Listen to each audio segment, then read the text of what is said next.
You need to present to a tough panel of senior colleagues to win their buy-in. It's a scenario that most of us have faced at some point. So what can you do to stack the odds in your favor? Welcome to this latest series of How to Work with Humans. At Threshold, we train business leaders in the art of getting the best out of human beings. And here we explore the standout topics from our recent sessions and the science behind them.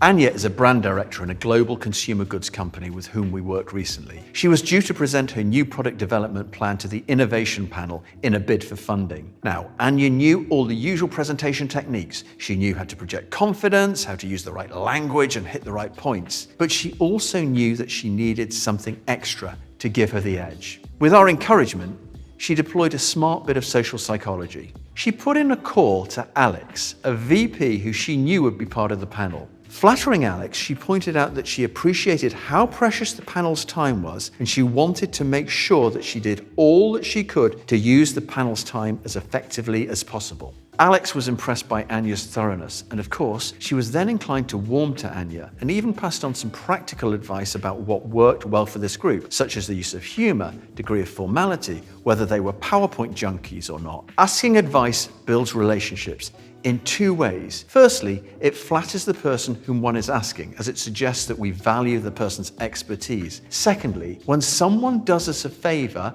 or gives us something, they tend to like us more. I'll say that again. When someone does us a favor, they tend to like us more. And numerous empirical studies bear this out. This phenomenon is sometimes referred to as the Benjamin Franklin effect. During his time in the Pennsylvania legislature, Franklin quickly needed to befriend someone who, up until that point, had been a political adversary in order to win his support in a crucial vote.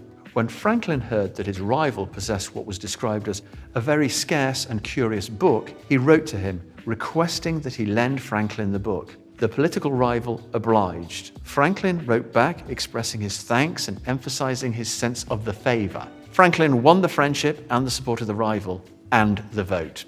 He appears to have had an intuitive understanding of the way in which our minds deal with cognitive dissonance. Because our minds like consistency and congruence between our thoughts and actions, if we show someone a kindness or do them a favor, our minds then realign our attitudes. We tend to like them more.